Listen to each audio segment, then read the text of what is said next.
Right, that's it, Andy. We're live. Hello again. Hi, Nick. How are you? Yeah, I'm good, thanks, mate. How about you? Yeah, I'm really good, thanks. So it's been a month, hasn't it, since we last did a live stream? It probably has, yeah. Yeah, Three, something 3 or along 4 those weeks. lines. Yeah, Yeah, 3 or 4 weeks.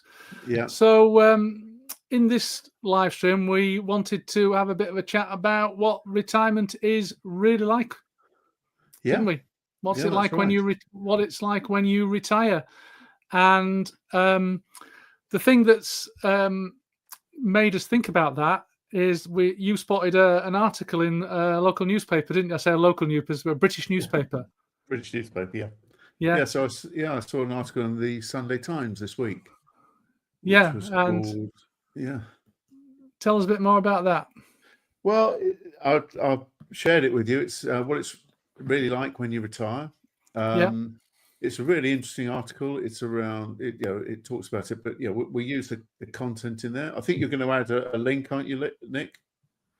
A link to the article. A link to the article so that people can read it if they want to. Yeah, I'll put a link in the description at after the video. After the session. Yeah, but it's really brought out a number of points that we thought would be useful to talk about, things that I know that you've talked a lot about in your videos and we've talked before. Yeah. So yeah, we thought it'd be a good topic for today. Yeah, excellent. Well, we'll get into that. Well, before we get into it, though, we'd say hello to the viewers. And for anybody who's watching live, it'd be good to hear where you're actually from. And we've left a banner up there, which is thanking you for coming on board. We'd love to know what part of the world you're from. I'm from York, United Kingdom, and Andy is from Crowthorne in the United Kingdom too. Whereabouts is that, Andy? Crowthorne is in Berkshire. It's about 30 miles west of London. Right, excellent. So I'm from north, and you're from south. Yep, that's one way of looking at it. Yeah. Yeah, that is one way of looking at it. So yeah, please leave in the comments as you pop in. It'd be good to hear where you're from. Yeah. So Andy, let's get into it then. You've got some discussion points. I mean, you've read this article and you've summarised it. You've got some discussion points. Yeah. So as we said, it's based on an article on the 18th of May by Holly Mead, and it's unusual. It was in their money section, which is not what we want to talk about, but it's unusual because it talks about what it's really like when you retire. It talks about not the money side of it, not the glossy brochure side, but the emotional ups and downs, the surprises, and what really matters once you've finished work. Yeah. But it'd be good for people to share their experiences as well, I think. Yeah, absolutely. The thing that you mentioned earlier before we came online here was that the kind of prelude to this is that is the shock of quitting the 9 to 5 and retirement. That was the kind of thing that jumped out, didn't it? A shock. Yes. So I think the first thing, the first point that's there really is let me try and use the technology. Gone too far now, Nick. Oh, you certainly have, mate. Why don't you show everybody every slide before you get to number one? So, ever so good at technology. Yeah, as you can see, All right, there we go. Andy, it went so well. It went so well in practice, didn't it? Always the way. Yeah, at least shows we're human. So, the first one really is the emotional shock of stopping work, and one of the people who was mentioned in the article talked about all sorts of things. He talked about feeling guilty. He talked about how do you feel, how he felt in the first few weeks or months after retiring. So really, I mean, it's an emotional transition. People look at money when they talk about a transition to retirement. Yeah. They don't look at the emotional side. They put plans together, but we've talked about it a lot of the times. Plans unravel, and then what do you do? So I suppose the question, the first thing is, how did you feel in the first weeks or months after actually retiring, Nick? Yeah, well, it was a bit of a shock to the system. I suppose in reality, I've talked about this on previous lives and also in my videos that I classed myself eventually as having retired at 44, but when I was 44 and I sold my business, I was just taking a career break, and Yep.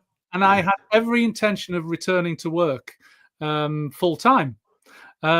It's just that I never did. Yep. The career break lasted 4 years of no work at all, and then when I got into my 50s, I just decided, no, I'm not returning to full-time work, so therefore I am now retired from that thing that I knew about. But so if you're talking about when I was 44, well, there was a honeymoon period for a while where Yep. it was great. Yep. I retired in the May. It was in the summer, or I quit work in the summer. I packed in my 9 to 5 in the summer. It was great. Did a lot of traveling, 6 months of travel, all that kind of stuff, and it was brilliant at first. But after 6 months, it all started going a bit tits up. Yeah. Yeah. Yep. They Yep. all started going a bit tits up. And the thing that happened was, in my case, purpose. Yeah. Work Yeah. definitely gave me a purpose. And I didn't have at that time, I hadn't figured out what my purpose was. I had some very specific reasons for packing in work. I wanted to spend more time with my family. I was burned out, a lot heavier than I am today. I was not in good health. So I had a lot of health reasons for packing in, but I hadn't really given a huge amount of thought to what the life would look like instead of work. Yep. Yeah. Yeah. And I think one of the things the article brings out is, in the first few weeks, I think you and I were a bit different because we took a long time to actually work out that we were retired and then work out what we wanted to do when we were retired, rather than transitioning into a retirement phase. Yes. But one of the points in the article that came up was this last one, this link of the guilt about doing nothing. So you finish your 9 to 5 job, you're at home, and you're going to do the shopping in the middle of the morning, or you're going to play golf, or you're going walking the dog. You're seeing everybody else running around, and they struggle with relaxing. They have a guilt around doing nothing. So what about you? What about you, Andy? Did you experience that guilt? Yes, I did. So I'd always worked hard, and it took me a long time. It probably took me about 10 years to get over the sense of guilt around doing nothing. Always feeling that I had to do something, that I had to fill my day, that I had to do something more for, I don't know, appearances or for other people. Yeah. So what are these 2 points you've put on here? Like, why do some people struggle with relaxing in retirement? Were you one of those people? Yes. Yeah. So I was relaxed, but it's actually, there was always a sense of guilt. So when I worked, if I didn't work, or I had a day off, or even when I travelled and I sort of took an extra day to do something, there was a sense of guilt that I was doing something maybe I shouldn't be doing. Right. Okay. And that carried on into retirement. So and it's this second point. Does our culture overvalue productivity and undervalue presence? So it's just a question, but you don't have to be productive in retirement, but you have to be present. At work, you don't have to be present, but you do have to be productive. Yeah, or the industry that I came from, you had to be present and productive. Yeah. I mean, obviously, we're going back 20 odd years. I think it's probably a very different world now with work from home and all that kind of stuff. But I worked at a time in an organization before I started my own business, where it didn't matter. They wanted results, but they also wanted to see you doing it. Yeah. So you had to be in the office working, and you had to be seen to be productive. And you couldn't be seen. It didn't matter if you were the top performer. If you were working from home and being the top performer, that was seen as a bad thing. So how about you in terms of when you retired? Were you able to? Did you have a guilt about doing nothing? No. No, not really. I think I've got a bit of a lazy streak in me ultimately, but No, I think it wasn't. It wasn't so much a guilt. I didn't feel guilty about doing nothing. However, I would say that after the honeymoon period, I did get a bit hung up about productivity. Yeah. Yeah, I did feel that I wanted to squeeze as much as I could out of the day. Yeah. Yeah. But it wasn't necessarily guilt about that. It was more frustration if I didn't. Yeah. No, I sort of. Yeah. I Yeah. understand that. Yeah. Yeah. So I used to be I would be disappointed in myself if I didn't get to the end of the day and I didn't feel as though I hadn't achieved something, whatever that might be. Yeah, Yeah. no, I had less of an issue with that. So mine was different, but I think what we're showing here is that everybody's different. Everybody Yeah. has a different experience, and feeling guilty about doing nothing is not a problem. Yeah, and I've long since kind of got over that. By the way, Andy, we got a couple of comments. I'll just saying hello to people. So Fruit Loop 373 from Damp North Wiltshire. Welcome, Fruit Loop. Love that, Fruit Loop. Thanks very much for joining us today. And we've also got Tronaldino, regular viewer from Germany. Yeah. Yeah. Welcome once again, Tronaldino. Yeah, welcome. Nice for you to join us again. Yeah. So yeah, sorry, Andy. Yeah, no. So I mean, yeah, guilt around doing nothing. It is an issue. It's one of the things they talk about in the article. This guy going out and walking his dog in the morning while others went to work, and it starts to question things quite significantly.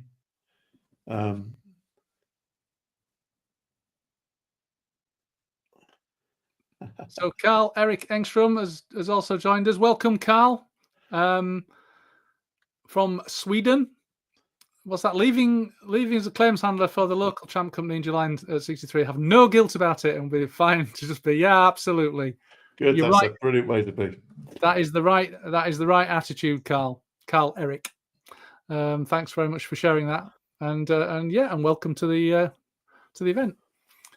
So another thing they talk about is a staged retirement. So a better way of doing it, and I know that you've talked about it a couple of times. We've talked about it that you can have a phased approach, which works better for some people. Yes, and a number of viewers of my regular videos have actually said that that's what they did. That they had a staged approach, and that worked well for them. So yes, it wasn't like a sudden change. It was a gradual thing. They were able to make, because at the end of the day, it becomes an important thing is that it becomes part of the plan. It's a plan, isn't it? At the end of the day, whereas and I think you still have all that support. You've still got all that emotional network, and you've got all the support and all the people you work with who still are around you while you're going through that transition and can help you. Yep. Welcome, Stuart from Ohio. Andy, we've got a real international set here. We've obviously Wiltshire, Germany, Sweden, and Ohio, USA. It's good to see.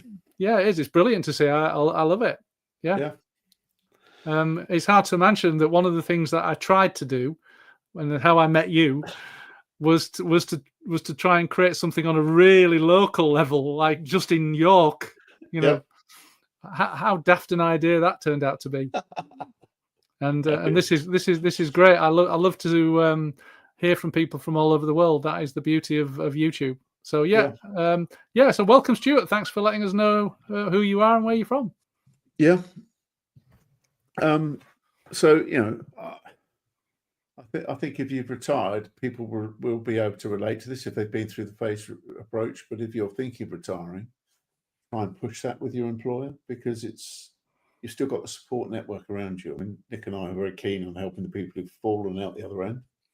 What about you, Andy? Did you have a phased? Was your transition to retirement phased, or was it a sudden cutoff? It sort of was phased. Well, no, it was a sudden cutoff. So originally, it was just a sort of fall off the edge of a cliff. I left the company, not of my own choice, and then I had 3 other gigs, I suppose, which which should have worked. But hi, Kevin. Nice to see you. Hopefully it's nice and sunny up there in Cumbria. It's really wet down here in the south. You're pleased to hear. Yeah, welcome, Kevin. Thanks for sharing. Another fellow UK viewer. Yeah, so I slipped in and out of retirement. I had 3 other sort of big gigs, which were full time, lasting between 9 months and 3 years, depending on which one it was over a 10-year period. Well, let me ask you this, though. Let me ask you this, Andy, on this topic about flexible transition. Yeah. Yeah. Obviously, I didn't have a flexible transition, so therefore, but the flip side of that, it then forced me to do something about it. Yes. You know, because I couldn't let things drift. I had to get on with it. Yep. Yeah. So, is there not a contrary argument to this that, you know, that if you don't do a transition and you suddenly find yourself retired, that you can then just, you know, get your finger out, so to speak, and get it sorted? You can, but it's really hard to work out where to start. So I know that the issue I had, you know, I tried to do that, but there wasn't really any information. There was nothing really to help. There was, well, it was a long time ago, so the internet wasn't as developed as it is now. But this, yeah, I didn't have that support network. I didn't have a how-to. People would tell you how much money you need to retire, but they wouldn't tell you what to do. They go, just go play golf, or go on lots of holidays or whatever. But it doesn't satisfy all the issues you've got. So that I think, and until you're in it, you don't know what it's like. It's like starting a new job. Yeah. There isn't a lot of discussion, and there wasn't a lot of discussion back in those days on the topic, was there? No, and it was really hard. And I felt it was hard to admit that I had a problem. I needed help, which is the other thing, which I think is still an issue for men. So is your general feeling then, do you feel then that a staged retirement is a better way? Is that what you're saying?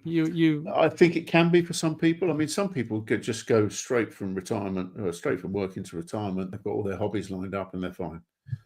I think if you're not sure what you want to do, or you know, you just know you want to leave, but you haven't really got any hobbies or anything that you want to do, or you want to be doing the whole of your time to feel fulfillment, then it is a solution. I'm not saying it's the right solution, but it is a possible solution. But the employer, you know, for people who are employed, though, the employer's got to be on side with this, haven't they? Because I mean, for a lot of people, they are in a job. They have a, you know, a retirement age in you know, penciled in. You know, maybe it's the one that the state gives them, which in the UK now is, what is it, 67, something like that. Yeah. So they know whatever happens, they know they're going to, you know, be a pensioner when they're 67. And it seems to me that a lot of people fixate on that actual date as being the date of their retirement. Yes. Yeah. And then they work full time all the way up to that point. But they do that because they've got no choice. They have to work until that date because their employer won't have it any other way. Right. So I'd say it depends on the type of company you work with. So bigger employees in the UK and across Europe will allow you a more flexible transition. So they'll allow you to go from 5 to 4 to 3 to 2 and then out, so that you get used to it. I'm not sure what it's like in the States, but I'm sure that a lot of the big companies do the same. If you want to retire early, they want a transition as well. They want your experience. They'd like you to hand it over. So there's a way you can sell it to them. Yeah. And I guess that's another valid point there. Sell it to them. The other bit of advice, I guess, would be don't wait. Bring up the topic with your employer. Yes. Yeah. And what kind of period are we talking about here? You know, what we're talking about? A 1-year phase retirement, 2 years, 3 years? What are we talking about? I wouldn't say it was that long, Nick. I'd say you'd need 2 or 3 months. Oh, only a matter of months, you reckon? Well, because I think what you need that support network. You don't want to be doing 4 days for a year, because you know it's about tapering it down. So 4 days for 2 weeks, 3 days for 2 weeks, 2 days for 2 weeks, 1 day for 2 weeks, and then go. Okay. Because you're getting used to a different way of life. You're getting used to a different pattern. You've still got the structure. So I always remember a thing about change, and when you go through change, what happens is you've got all the excitement, and then you go down to this valley of despair when you're there, and you're thinking, "Oh my God, it's all different. What am I going to do?" Yeah. Then you start coming out to the other side, and Yep. it's like going from a solid ground to ground that really is not so solid, and you don't want to let go of the thing that you're comfortable with and just jump onto the new one. You'd like to have a hand on both. So you've Yep. got the comfort, and then you've got the thing of change, because this is a change process. Very Yeah. different. Absolutely. And Fruit Loop shares with us that they're down to 4 days a week Yep. as of January this year, and that Yep. has helped. That has Yes. helped. So that kind of endorses what you're saying, Andy. Yeah. All right, excellent. What's the next point, Andy? The next point is money against meaning. Money versus meaning. Would you give Yeah. up income for peace of mind? What's your biggest financial worry in retirement? Right, well, let's tackle the first one then, shall we? Would you give up income for peace of mind? Right, I'll answer that one. I'll get in first before you start, Andy. Yep. Yeah, well, I did. Okay, I know it might not seem like it, because I sold a business, and that generated a pot, which was the equivalent of a retirement pot. But if I'd have stayed working, I'd have earned significantly more money over a 20-year period. My number, if you want to call it that, would be significantly more than it is now had I stayed at work. Yeah. So I did give up income for peace of mind. Yeah. And no regrets at all. There's not a day goes by that I ever look back and think, oh, I wish I'd stayed at it for another 10 or 15 years of 70-hour weeks and 80-hour weeks. Oh, I wish I'd done that. Oh, I wish I'd stayed at work so I could have more meetings with staff, and I could have lots of conversations with underperformers, and I wish I could go to all the events until midnight and stuff my face with food that was bad for me. I'd have loved to have done that for another 10, 15 years. Not. Yeah. Yeah. So for me, absolutely, I definitely give that a thumbs up. Yeah. However, the only thing I would say is that if you're giving up income for peace of mind, you have to cut your cloth accordingly. We don't want to get onto money too much with our topics, but you have to make adjustments. Yeah, and I think the article, it talks about one guy there who retired. He chose health over wealth. He retired early. He downsized his home. He sold his car, and he simplified everything. Absolutely, and good for him, because that's what he wanted to do. But he had a real plan in mind. He knew what he wanted to do and why he wanted to do it. Yeah, and I think it's actually just looking at all these things. So, retiring early, or I put it more, not retiring early, is retiring at the right time. Yeah, retiring at the right time. Yeah, and with enough money. With enough for what you want to do. There's some people who don't want to go on holiday. They just want a nice, simple life. Yeah. What about you, Andy? You keep talking about these people. What about you? You've not answered the question. Would you give up income for peace of mind? I did. So I'm the same as you. I was on the board of a big corporate, and if I'd have stayed there, I'd be much more wealthy than I am now. Yeah, absolutely. But it would have killed me, I think.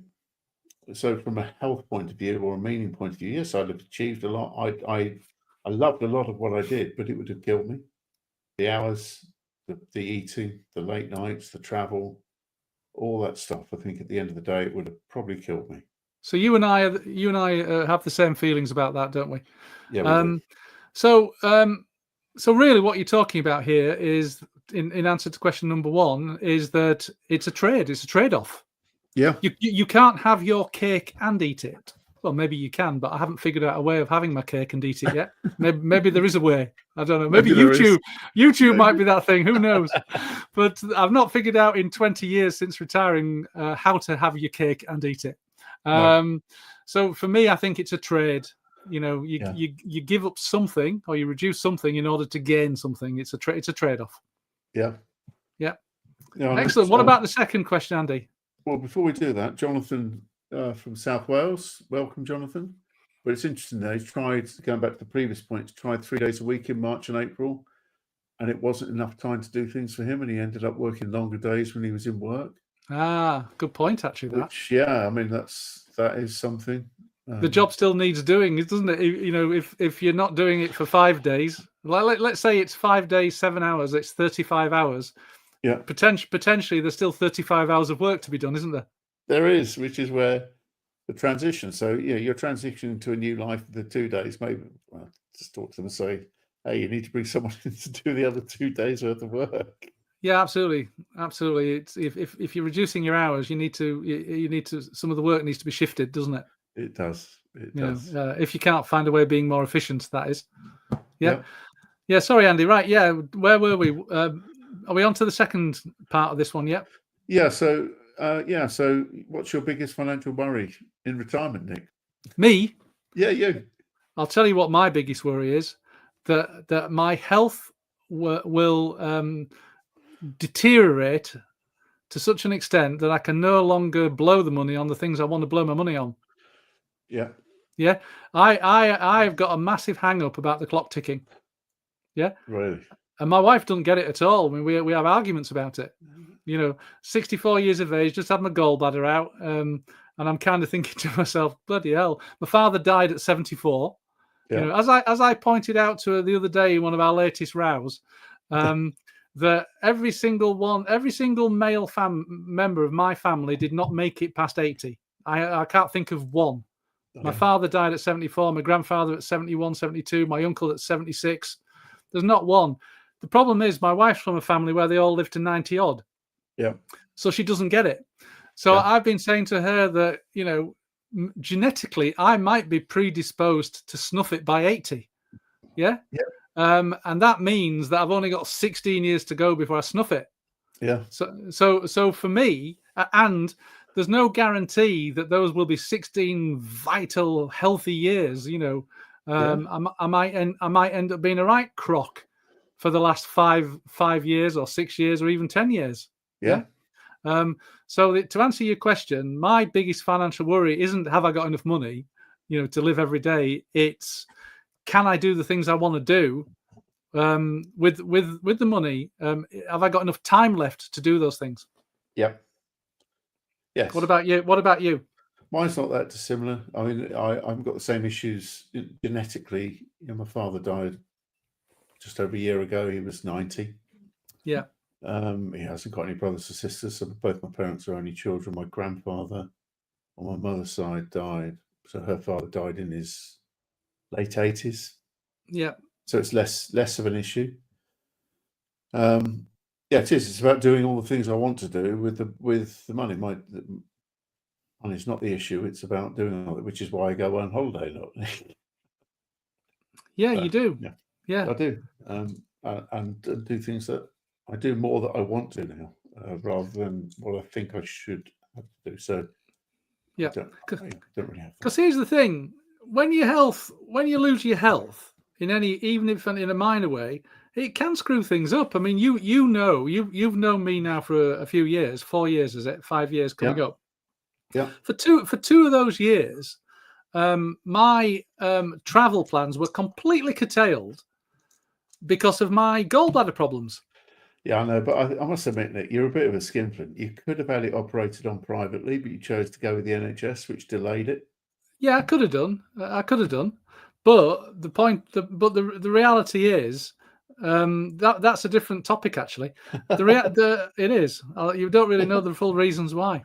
The real reason. Well, what I was going to say was, having had a health issue, my plans were curtailed. Yes. Yeah. So health screws your plans up. Yes. Right. Yep. And that is my point. So other things can as well. So prior to COVID, what did we do? 1919, we went on 5-6 holidays, including a big 5-6 weeker over to Australia. So we were planning to do all that sort of stuff. COVID absolutely. Hit. Yeah.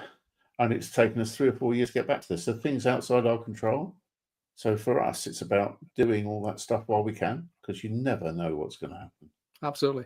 But seeing as though you raised the subject, Yep. okay, why do you think I didn't have the operation privately? Don't know, Nick. I was scared shitless, Andy, of having it done. Okay. All right. I knew there's a percentage of people that snuff it on the operating table. Yeah. Yeah. And I was delaying it as long as I possibly could. Oh, really? Yeah. 'Cause That's the reason. That was the reason. I had my gallbladder taken out about 10, 11 years ago, and I opted to go private. So I put up with it for 2 months. I went, sod this, I'm going to have it taken out. I mean, I made the fundamental mistake as well of going on to YouTube and watching videos on the topic. And I don't know if the thing about that topic is that only people who've had bad experiences seem to be leaving comments. Yep. Yeah. So they were like, I was like inundated with hundreds and hundreds of people telling me how bloody awful their life was after they had the gallbladder out. But so Nick, they were still alive. They were still alive, but they didn't have a good quality of life from reading the comments. So I just delayed it as long as I could, and then in the end, I couldn't. That was it. I had to have it done because the symptoms were getting worse and worse and worse. Basically, yeah.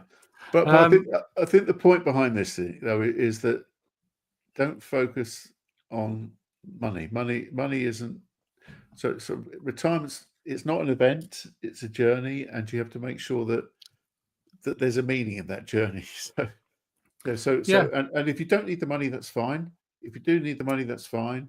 But you work out how much you've got, and then you have your journey based on. It's like going on holiday. You go on a holiday based on your budget. You need to work out what your budget is, and then do what it is that you want to do that will make you feel happy within that budget. Yeah, and when it comes to budget, right? Here's another thing that I think at the end of the day is that you may live to 90 odd, but the chances are you're not going to spend the same amount of money in your 90s as you're going to spend in your 60s on good stuff. Yeah, you're only on care. Yeah, you're going to be spending it on care.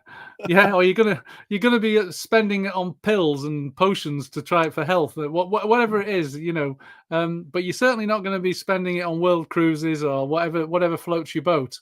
No. Old sports cars, motorbikes. I'm just thinking of some of the things people say they enjoy. Your garden, whatever it is. Yeah, you're not going to be spending it on that. No. And also, I think if you're somebody who's got kids, once the kids have flown the nest, unless you're really unlucky, you're not going to be spending it on them either. No. You should. Well, hopefully you won't be. I mean, I think at the moment, judging by one of my recent videos, there's a lot of people who are. But they're going to have their own lives, their own careers. They're going to have their own money. You're not going to be pumping thousands of pounds into them anymore, like you were when they were 13. Yeah. So I look at it as that at some point they get off the books. They do. They do. So at some point, they open their own bank account, and it's not the bank of mum and dad anymore. Yeah. Yeah. And that's. I mean, certainly my wife and I, we took that opportunity to start downsizing. We downsized our house, and we started changing our lifestyle. Things that we spent thousands on because we had our son. We didn't then shift thousands onto other things. We pared our lifestyle down. Yeah. So we could still do the things we enjoyed. Yeah. That's very common. Yeah. But you haven't answered what your biggest financial worry is in retirement.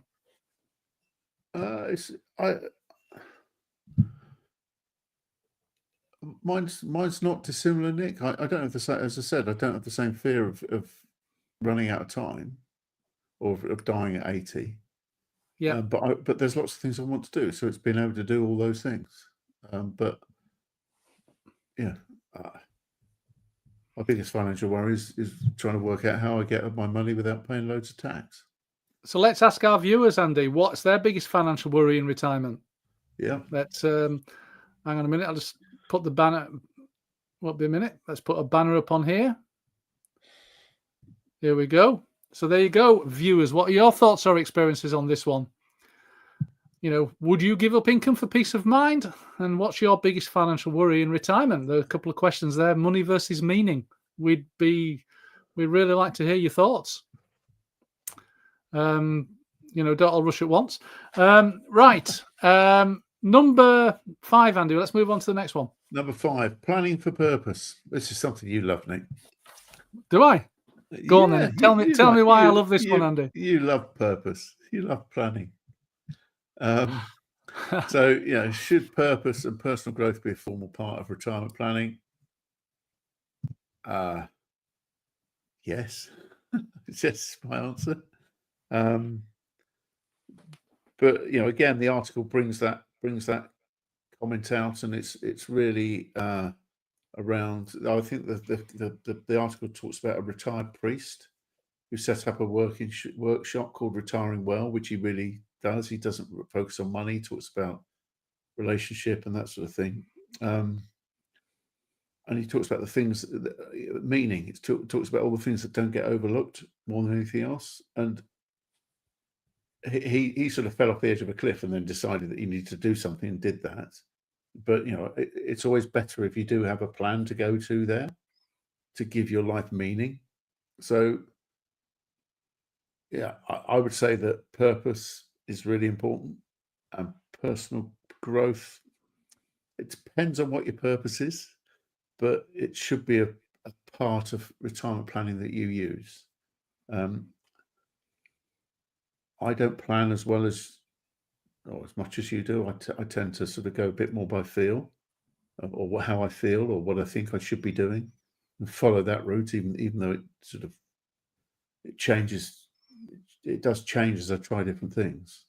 But you're very different, though, aren't you, Nick? Well, when it comes to planning for purpose, I don't plan too long term. 12 months is enough. Yep. Yeah. So in terms of, I don't go beyond 12 months, but I like to have a rough idea in my head what I'm going to, want to get out of the next 12 months. Yeah. And the way my planning process works is that I don't work January to December. January to December isn't my year. My year starts in April. Something I read years ago in a book. I can't remember the name of the book. I'll have to look it up. But in the book, the author talks about having a significant personal date, which was day 1 of your year. Yeah. And then to work your 12 months off the back of that. And my significant personal date is the 3rd of April. Now, it just so happens it ties in with the tax year end in Britain, which is useful. But that wasn't why I chose it. 3rd of April, my father's birthday. So on the 3rd of April, my new year begins every year. Yeah. And lasts for another 12 months. And that's when I do my planning. That's when I sit down and talk and think about what do I want to get done in the next 12 months. And I've got kind of, I won't talk at length today about it because there is a video on the topic. I've got 6 pillars, 6 buckets, if you want to call it that, that I want to get things done. And I plan accordingly. And then in terms of that, I then take it on a month by month basis after that. So once I've got a bigger picture of the 12 months, like, want to go here, want to do that, want to work out, blah, blah, blah, I then just make it on a month by month basis. Yeah. Yes. But personal growth is definitely a big part of that. I mean, I don't believe that just because you've reached a certain age, like I'm 64, I don't think I'm going to suddenly stop learning. I think you've got to continue to have a growth mindset, and you've got to embrace new things and learn new things. Like us doing this, this live stream. I mean, it's taken a bit of learning to figure out how to do it. Yeah, and I've got various camera equipment for my YouTube channel, stuff like that. So there's that kind of learning. And the other thing I've immersed myself into is I've got a book here called The Path. I've immersed myself into Eastern wisdom, ancient Eastern wisdom, and ancient Greek and Stoic wisdom, and all that kind of stuff. So I do believe you've got to nurture a growth mindset regardless of your age. And purpose doesn't have to be grand. Yeah. Purpose could just be being a decent granddad. It doesn't have to be grand. You don't have to have a sort of like chain of orphanages around the world, or somebody I met of mine recently flew off to Ghana, caught malaria, whilst he was, following his purpose of helping build some village in Africa. You don't have to do that. That doesn't have to be your purpose. Your purpose can be small. So I mean, my belief is that personal growth should be part of your purpose. that's why I sort of think it's a bit weird that it should be different. So yeah, my purpose is to, as you said, expand my knowledge, to find out more about different civilizations, different ways of doing things, explore different places, have different experiences. Love going out to the theatre, to the cinema, just seeing and experiencing different things, and you learn from it. Yeah, absolutely. Yeah. And listening to other people and other people's views. They're all legitimate. You may not agree with them, but they're legitimate from their point of view. Yeah. I thought your purpose was to help others. It is to help others. Yeah. Yeah. It is. So my purpose is quite simple, but within that, there is a hell of a lot of self-learning and understanding myself better. So yeah, it is. It is about that personal growth part of it is about finding out about different things, exploring different topics. Like this, there's a lot of I've learned here. Some of it I don't agree with, and some of it I'm not going to do. But at least I know about it now, whereas I didn't know about it before. Well, my purpose is to share my knowledge. Yeah. Basically, and there are two recipients of that knowledge that I'm aiming at. One is my son. Yeah. Yeah. So, dear son, love dad, sharing my knowledge. And then the other recipients are people who are on the journey a little bit further behind me on the road. Yeah. Yeah. Particularly on the retirement road. I would say the retirement road in particular, but certainly the midlife road. And I would go so far as say the midlife male road. Yes. Yeah. So for me, that's my purpose. I want to make sure that there are midlife men on that road back there, yeah, who my wisdom and my experiences can help them. That's my purpose. So my son and people further back on the road. Yeah. So I mean, I run a group once a month for retired professional men in Woking, which we're meeting this Friday actually. But that for me, that's helping people. It's helping people get out of the house, do different things. So Jonathan's raised a very valid comment, Andy. He suspects his purpose will change every year once he's retired, gets things done, reflect, plan, and move. Yeah, it might do, Jonathan. I don't know. I think you get to a point where you have this kind of like overarching purpose that's always there, and the mechanism and the tools and the way that you then live that purpose and deliver that purpose change. Yeah. So I've wanted my accumulated knowledge to be shared with people, but 10 years ago that was small business owners I was trying to help. Yeah. Mm-hmm. Now it's midlifers who are approaching or have recently retired. But my purpose remains the same as it did 10 years ago, which is to help others best who are behind me on the journey. Yeah. Andy, what's your take on that?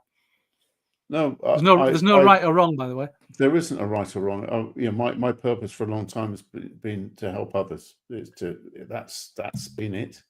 Yeah. Even when I was in the corporate environment, it was to help the people around me succeed and help the business succeed. But it was helping others be the best that they could be. I get satisfaction. I get fulfillment out of that. So one of the things we talk about a lot, Nick, is fulfillment. Is feeling fulfilled in terms of what you're doing. Yeah, absolutely. And it's how you feel, how you get that fulfillment. It's what your drive is, and it's different for everybody. Everybody's of course it is. Different person. Of course it is. Andy, let's move on to the next one because I'm conscious of time ticking. I know we're trying to get this done in an hour, aren't we? Number 6, the relationship shift. Yeah. So, how's life changed your relationship dynamics? Has it strengthened or tested them? I think this is something that a lot of us see when we come home, when you go into an environment that you've left. Yeah. So I was used to being in charge and doing what I did and everyone working around me. And all of a sudden I come into my home environment. Is that why you boss me around a lot? Probably. I thought you tried to boss me around, Nick. We do. We try to boss each other because we're both used to being in charge. Yeah, so that's great. However, I have got a background of having a business partner, so I'm used to sharing as well. Yeah. When you talk about relationships, what are you on about here? You're on about your relationship with your other half, with spouse, The relationship partner, with the people who matter. with. Oh, right, okay, yeah. So the people around you, whether it's your partner, whether it's your children, whether So what's your take on this then? So what's your answer to these two questions? How's retirement changed your relationship dynamics, and how has it strengthened or tested them? It's tested them a lot, but it's strengthened them. So I got in the way. Tina has a way of running her house. Yeah. And I had my ideas. But it's her domain, and you're sort of. It would be like It would be like her coming into work and telling me how to do certain things. I get it now. I didn't at the time. So it's about finding out. So it's strengthened them, but it's strengthened because I'm not trying to do stuff with her all the time. I do my own thing. She does her own thing. We do a lot of things together. We love our time together, but we also love doing our own thing as well.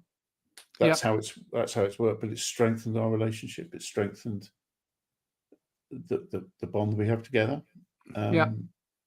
So for me, it's changed it differently. So it's changed it from one where I worked, I brought the money in, I made decisions on stuff.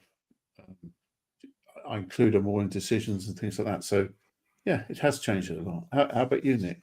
Yeah, same. Yeah, I mean, I would say the same. I think it's definitely tested the relationship. Because there's no doubt about it. When you're at work, you're away from early morning till evening. You're not going to see your other half during those hours. And once you're retired, you potentially are going to see them. Going to see a lot more of them, unless they're at work. Unless they're still at work, that's a whole different topic, though, isn't it? Yes. So yeah, definitely been tested and strengthened, the same as you. And relationship dynamics can potentially change. I think it depends on the person. I'm not dissimilar to you in that sense. In the I get a lot of comments talking about people think I'm some sort of alpha male or whatever, because I had my own business and running my own business and all this kind of stuff. Maybe I don't know. I've not really got too hung up about that kind of stuff. But yeah, when you're used to being in charge, used to being the boss at work, and then you're not the boss of anything, are you? You're just the boss of yourself. Yeah. There is always the danger that you might put that on your other half. Yes. There's always that danger. I don't think I did, but I can see how people might. Yeah. So yeah, but is there not a kind of argument here which says that you should talk to your other half well in advance of your potential retirement date? Back to the this transition thing we talked about earlier. You've talked to your employer about transitioning. What about talking to your other half about the transition? Well, it should be part of your plan going forward. So my wife still works. So for me, it's a case of she works part-time, but she still works, so she has a job and it's her own business. Yeah. But in our case, Nick, if you suddenly stop doing your job, did you actually have the opportunity to have that discussion? No. I know I avoided it. Yeah. Because I could see it coming, but I avoided it.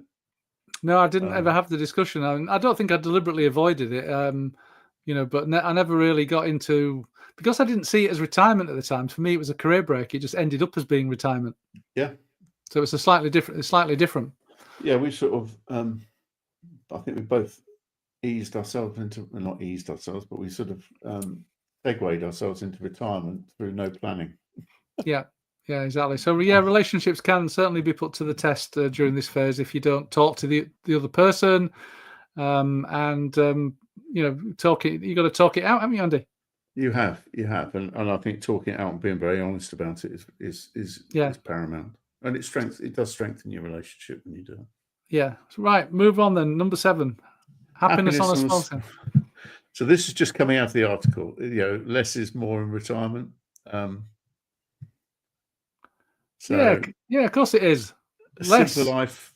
You talk about this a lot, about decluttering, about downsizing, about fewer holidays, smaller house. Yep. More peace, less complexity. Yep. So I'll let you talk about it, Nick, rather than me. And I'm nowhere near where I would like to be on this topic. Yeah. Minimalism, essentialism, whatever you want to call it.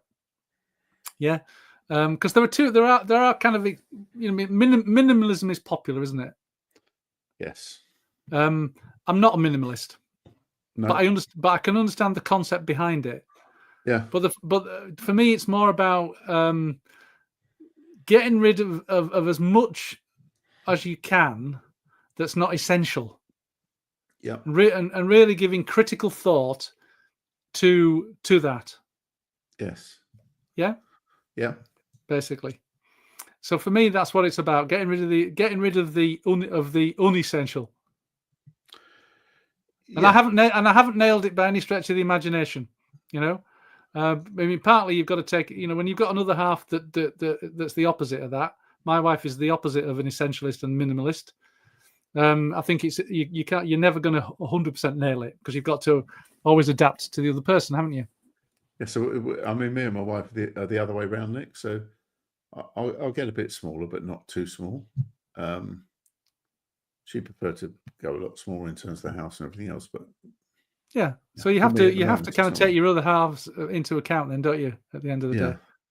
But I think a lot of it is about giving yourself time to breathe and think about what you want to do and enjoy it, rather than just moving from one task to another, which is a lot of what work is about. Yeah, exactly.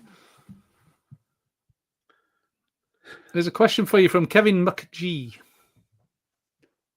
Do you think calling it retirement is an unhelpful handle associated with the time gone by? Yeah, that's an interesting comment, an interesting question. Yeah. What else could we call it, Andy? Well, it's a new adventure. Pensioner. I mean, pension. Pensioned. I think it's the opportunity to have a new adventure. It's called retirement because it is associated with stuff in the past. But and it sort of talks about putting people out to grass, or to just not do very much.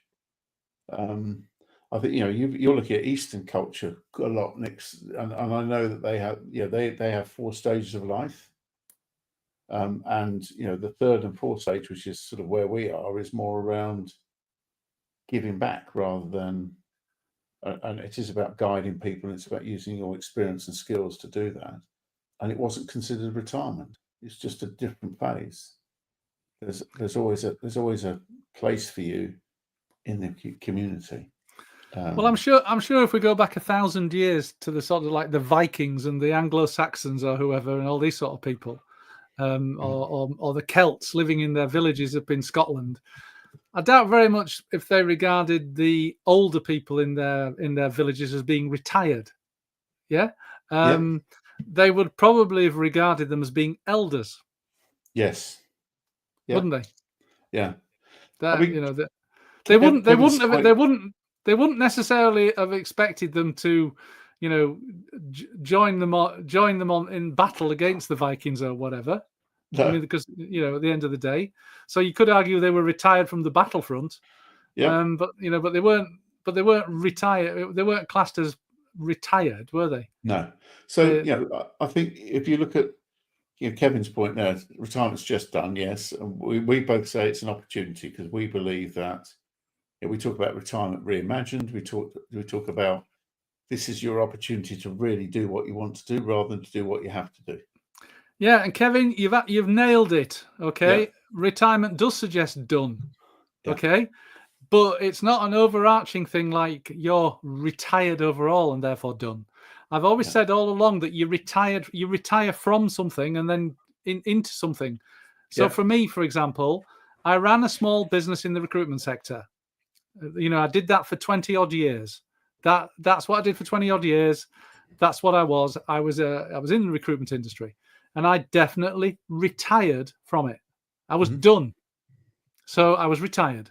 A bit like a footballer, professional footballer, comes to the end of their football career, and they're now a retired footballer. But they're not a retired person. No. They're a retired footballer. You retired from that profession, that occupation. Exactly. I'm doing YouTube now and doing this kind of stuff. And if there comes a point in my life where I decide to call it a day on YouTube, then I will be retired from YouTube. Yeah. In other words, I will be done. So yeah, I'm in agreement. I don't know if Kevin Saney agrees with this or not, but I'm of the opinion that you're not retired. You're retired from something. You're retired from something, and you're in a new phase of life. Yeah. Yeah. But obviously, you've just moved on. You know, it's like you've retired. You've retired from. You could say you retire from school and you move on into a career. Well, you could argue that. Yeah. You know. So yeah. I mean, Jonathan's saying that small joy would be time to enjoy nature more in the seasons, and yes, if that's what you really like doing, that's what you should do. But it's finding it out for yourself. I think it's the point we make. We found out for ourselves, and it's been quite painful at times, isn't it? Listen, Jonathan, I agree with you 100%. It's the small joys that add up. Lots of little small joys. It's not. This isn't a phase of your life where you have to do these big, mega, impressive things. You know, that's you can get joy out of going on a 5-mile walk in the countryside. Yeah. Yeah. I mean, Andy gets joy out of having a dip in the sea at Portsmouth. Yeah, I was there yesterday. It was there. Lovely. You go. You know, I get freezing, joy. I get joy out of making YouTube videos. Bizarrely. Yeah. I don't get a joy out of some of the snarky comments that I get on the videos, but I delete them. You get joy out of deleting them, do you? Yeah, I've got YouTube programmed now to pick up any snarky words, so they don't actually get anywhere near the comments if they start being political or religious or swearing and disagreeing with everybody.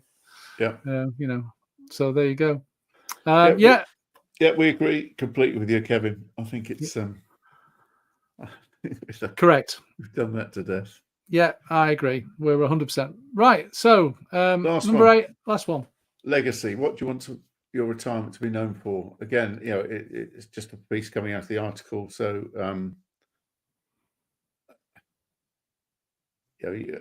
Nick's legacy is going to be his YouTube channel with all the experiences that he's had. But I think it's really up. You talk about it first, if you want, Nick. About what do you want your retirement to be known for? Yeah, well, the only legacy I'm interested in is to leave my son a catalogue of stuff that one day he might be able to refer to.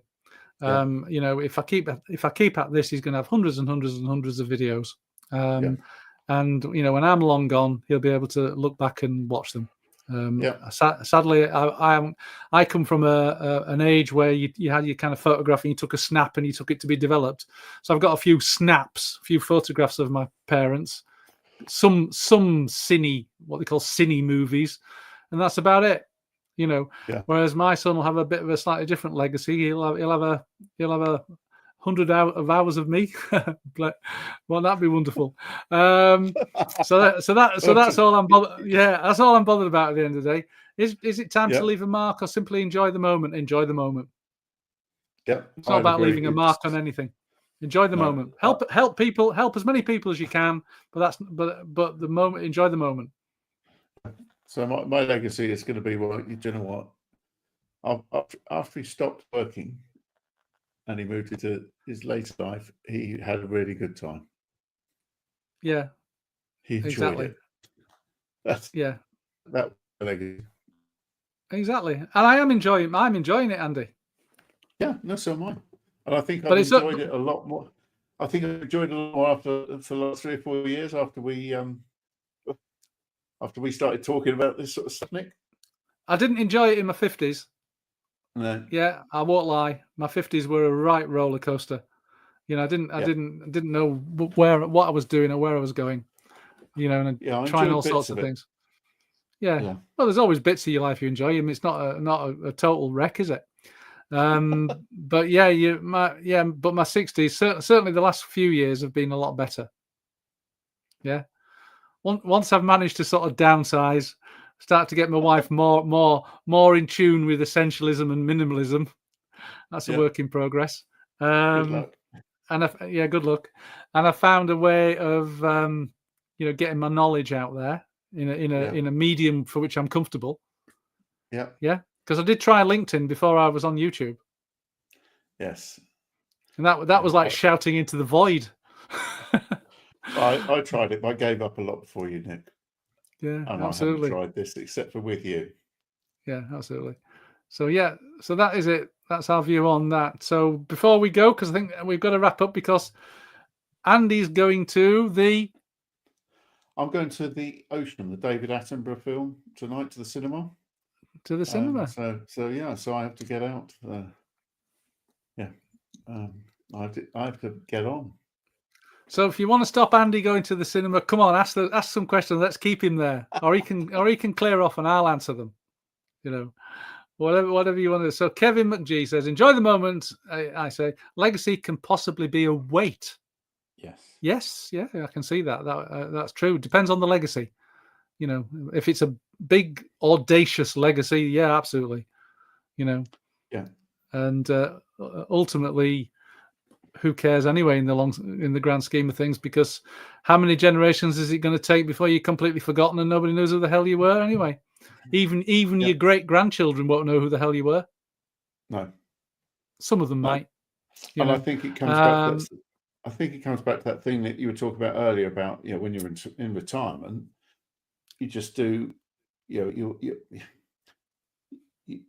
only got a short-term plan. You've got a 12-month plan, so you don't want a legacy plan. That sounds like a big project to me, which you may never finish. No, I'm not interested in legacy at all, other than what I said earlier about for my son. It's lots of small steps to get there, isn't it, Nick? Yeah, I think this is about enjoying yourself. This is a phase of life. Call it retirement if we must. I know Kevin doesn't like that necessarily, but this phase of life, an elder, is all about enjoying yourself. Yeah, really, really enjoying yourself without the stress and pressures of work. Yes, figuring out a way of forget about work. Do a bit of work if you want, because there are things about work that are good. Do a little bit of work to keep those things, the good things, but leave behind the crap things, and enjoy yourself. Enjoy this phase of life. Yes, definitely. Because let's face it, the real fun. Maybe people don't agree with me, but when I look back and I think, what was the real enjoyable phase of life? It's your early 20s, isn't it? And your late teens. And the reason being is you've got no bloody responsibilities. Yeah. It's just fun. Yeah. You probably don't think it at the time, but it is when you look back. You can go off on holiday whenever you feel like it with your mates. All right, you might have a parent nagging away a little bit, but ultimately it was a fun time. Then you get all the pressures and responsibilities of careers and families and wives and kids. Yeah. And then you get to our age, this phase of your life, where a lot of the pressures and stresses and responsibilities are gone. You haven't got to worry about politics and careers and kids and stuff like that. This is your time. Yep. No, that's very true. And revert to childhood. Yeah, absolutely. So a few more comments before you go to the cinema. Fruit was thanking us. Thank you. Well, you're welcome. I hope you found it interesting and useful before Andy goes off to watch his film. And Kevin says, I do enjoy being an elder. Yes, an elder. Smiley things at the end there. An elder. That's what we are. We're elders. Yeah. Yeah. And back in 1,000 years ago, they didn't do anything without consulting the elders. God forbid. Well, I don't know. What's the bad thing? So there you go. Right, Andy, we're done? Yeah. You just wanted to mention one other thing, Nick, before we go. Oh, what was that? About our plan. Oh, yes. Yeah. Just one final thing before we go. We're taking applications for the next Retirement Reimagined Accelerator. So if you do need a bit of help with your retirement, Andy and I are going to be running a coaching group, which starts sometime in July. I'll put a link in the description if you feel like you need a bit of extra help with planning for retirement or the early stages of retirement. That was it, wasn't it, Andy? Anything? Did I miss anything?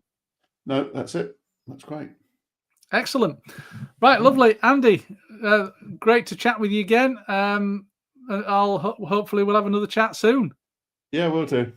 And thanks to everybody for joining us. I hope you found it useful. Bye for now. Thank you. Thanks.